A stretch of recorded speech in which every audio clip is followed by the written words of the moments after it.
देखिए, आज की कथा में इस एपिसोड में दास यूं कहना चाहेगा कि श्री रघुनाथ जी की भक्ति वर्षा ऋतु है। तुलसीदास जी कहते हैं कि उत्तम सेवक गण जो हैं, जैसे एक धान का पौधा होता है वो होता है कि सेवक गण यदि धान का पौधा है तो श्री रघुनाथ जी की भक्ति जो है से वर्षा ऋतु है। और वर्षा ऋतु में क्या होता है, जल की वर्षा तो होती है। धान के पौधा को जल चाहिए तभी वो बढ़ेगा, फलीभूत होगा। और राम नाम के दुसुंद रचन सावन भादो महीना है। तो किस महीना में वर्षा होती है, अर्थ को सार्थक बनाएं। हम अपने जीवन में, परिवार में, माता पिता क्या है, दो माँ है, सावन और भादो। और माता पिता जो अपने महीने में महीने के अनुकूल जैसे संस्कार वर्षा करेंगे, संस्कार बरसाएंगे, वो पुत्र और पुत्री क्या है, धान की खरीफ फसलें हैं, उन पर वो जल छिड़काव होगा, मौसम का फलीभूत होंगे। तो हम माता पिता का ये कर्तव्य है कि अच्छी बरसात करें, राम नाम के वर्षा को दे, ताकि वो जो बेटे बेटी धान के पौधे हैं वो फलीभूत हो। संस्कार देना है, अधिकार नहीं। नाम के प्रति पार्वती जी के हृदय की ऐसी प्रीति देख करके हमारे शिव जी भी खुश हो जाते हैं। और उन्होंने स्त्रियों में भूषण रूप, स्त्रियों में भूषण, महादेव जी की वाणी है दास में।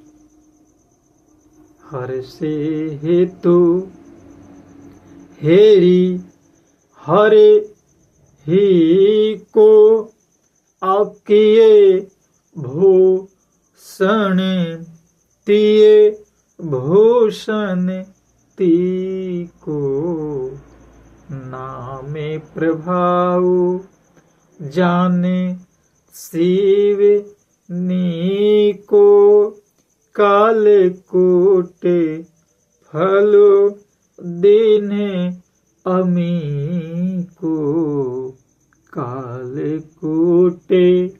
नाम के प्रति पार्वती जी के हृदय की ऐसी प्रीति देखकर श्री शिव जी हर्षित हो गए और उन्होंने स्त्रियों में भूषण रूप, पतिव्रताओं में शिरोमणि मां भवानी जो आगे चल के होगी, पार्वती जी को अपना भूषण बना दिया, अर्थात उन्हें अपने अंग में धारण करके अर्धांगिनी बना दिया।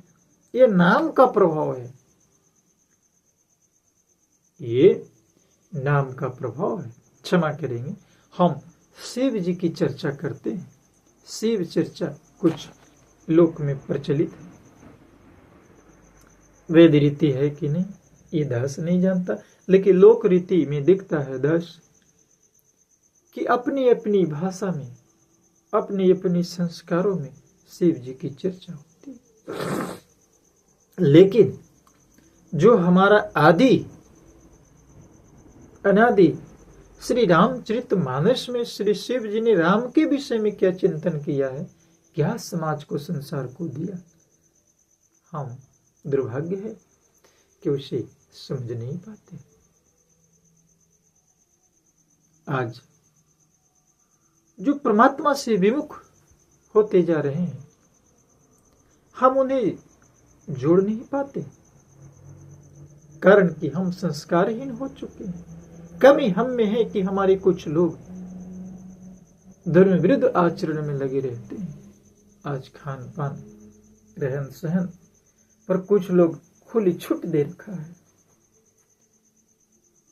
कहते हैं खान पान है तन की खातिर, रूह का कोई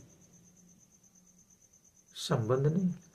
सच है खान पान तन के खातिर ही, रूह का कोई संबंध नहीं। लेकिन किसी साइंटिस्ट ने यह भी बताया है कि हम जैसा भोजन करते हैं, हालांकि गलत क्या है सत्य क्या है ये तार्किक लोग को बताना चाहिए, दास तार्किक नहीं। हम जैसा, दास भी जानता है, मानस के अनुसार श्रीमद् भागवत गीता में कृष्ण ने कहा था कि हम जैसे भोजन करेंगे हमारे शरीर में ब्लड का निर्माण उसी के अंश से न होंगे। हम शाकाहारी करेंगे तो शाकाहारी का ही ब्लड निर्माण अंश उत्पाद होगा, और हम मांसाहारी का सेवन करेंगे तो मांसाहारी का ही ब्लड निर्माण अंश उत्पाद होगा। तो जो गुण आएंगे, गुण योरज, वो मांस किस चीज का मांस है? पशु पक्षियों का, जो भी हो। बस निंदा नहीं कर रहा है। पहले कहा जो सच्चाई है, हम सेब और फल और दूध खाएंगे तो उसका ब्लड निर्माण उसके अंश से, उसके अनुकूल हमारा जो है आंतरिक शक्तियों का विकास होगा। हम मांस मदिरा सेवन करेंगे तो तामसी, उसके अनुकूल हमारे आंतरिक शक्तियों का विकास होगा। अब तो इस सात्विक और नास्तिक जो भी हो, जो तामसी है, आखिर ये सोचने की क्षमता प्रभु ने प्रदान किया है, विवेक दिया, बुद्धि दिया। विष्णु पुराण में बात आती है कि मां लक्ष्मी ने भगवान विष्णु से प्रश्न किया कि प्रभु आपने नर बनाया तो नारी भी बनाया, ये तो ठीक है। मैं जानती हूं कि संसार को चलाने के लिए एक नर और एक नारी, दो पहिए चाहिए, संतान उत्पत्ति, ताकि प्रभु के भक्तों का सिलसिला बना रहे। प्रभु की सोच थी। लेकिन जब आपने फूल बनाया तो फिर कांटे क्यों बनाया? दिन बना ही दिया था तो फिर रात की क्या आवश्यकता थी? उजाला बना ही दिया तो अंधार की क्या आवश्यकता थी? आकाश बना ही दिया तो पाताल की क्या आवश्यकता पड़ गई?